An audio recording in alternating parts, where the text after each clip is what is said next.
განსაკუთრებით მსოფლიო ჩემპიონატის წინ ამხანაგური მატჩების ორგანიზება ყოველთვის რთულია, თუმცა ფედერაციის ძალისხმევით რუმინეთთან და ბაჰრეინთან თამაში ძალიან კმაყოფილი ვარ.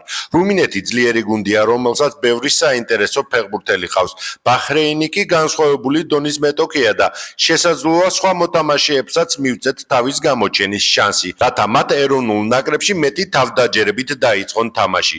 ორი განსხვავებული სტილისა და დონის მეტოქესთან საინტერესო იქნება, თუმცა ამხანაგური შეხვედრა მხოლოდ სახელით არის ამხანაგური. ჩვენ ყოველთვის გამარჯვებისთვის ვთამაშობთ. მნიშვნელობა არ აქვს მეტოქე რუმინეთი იქნება თუ ბაჰრეინი.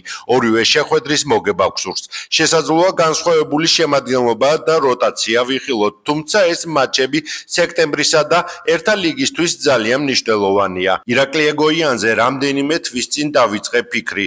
მარტში არ გამოვიძახეთ, რადგან ახალგაზრდულ ნაკრებს მნიშვნელოვანი ოფიციალური თამაშები ჰქონდა. მისი სეზონი ძალიან მომეწონა. პროგრესი ეტყობა განსაკუთრებით ინტენსივობასა და თამაშის სტილში. დარწმუნებული ვარ, გუნდს დადებით ენერგია შეძენს, თუმცა მისთვის ეს პირველი გამოძახებაა ეროვნულ ნაკრებში და გარკვეული დრო დასჭირდება, რათა ჩვენს მოთხოვნებსა და სათამაშო ფილოსოფიას შეეჩვიოს. როცა შემადგენლობას ვადგენ, ყოველთვის საუკეთესო ფეხბურთელების არჩევას ვცდილობ. მარტში მამაგეიშვილმა კარგად წარმოაჩინა თავი. მისთვის ეს ახალი პოზიციაა და ამ მიმართულებით განვითარება სჭირდება, თუმცა ვფიქრობ, მომავალში შესაძლოა ძალიან კარგი არჩევანი გახდეს. სექტემბერში კაკაბაძე დაგვიბრუნდება. ბოლო პერიოდში ცენტრალური დაცვის ხაზშიც სხვადასხვა ფეხბურთელი გამოვცადეთ.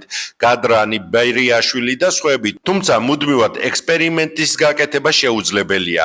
როცა კონკრეტულ მოთამაშეებზე არჩევანს ვაკეთებთ, მათთან მუშაობა და განვითარება გვჭირდება, რადგან ასე გუნდი უფრო ძლიერი ხდება. საინტერესო სეზონი ჰქონდა თორნიკე ძოწენიძეს.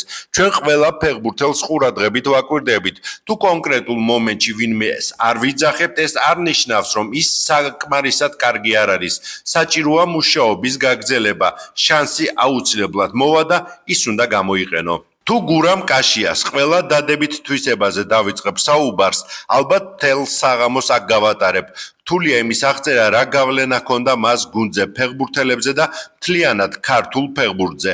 ჩემთვის ის გამორჩეული კაპიტანი და პირველ რიგში შესანიშნავი ადამიანია. მიყვარს ის არა მხოლოდ როგორც კაპიტანი, არამედ როგორც პიროვნება. მასთან მუშაობა უდიდესი სიამოვნება იყო და ჩემი კარი მისთვის ყოველთვის ღია იქნება. ხვიჩა კვარაცხელია ძალიან შრომის მოყვარე ფეხბურთელია. მასში ერთი რამ განსაკუთრებით მომწონს, მისი დამოკიდებულება. რაც უნდა მოხდეს, ის ყოველთვის ცდილობს ყოველდღიურად უკეთესი გახდეს. ეს არის გამარჯვებულის მენტალიტეტი. ეროვნულ გუნდთან მისი დამოკიდებულება სწორედ ამას აჩვენებს. ჩემპიონთა ლიგის ფინალში გასვლის შემდეგ თქვა, რომ ამხანაგურ მატჩებზეც აუცილებლად უნდა იყოს გუნდთან, რადგან დახმარება სურს. ის მხოლოდ შესანიშნავი ფეხბურთელი კი არა, ძალიან კარგი კაპიტანია.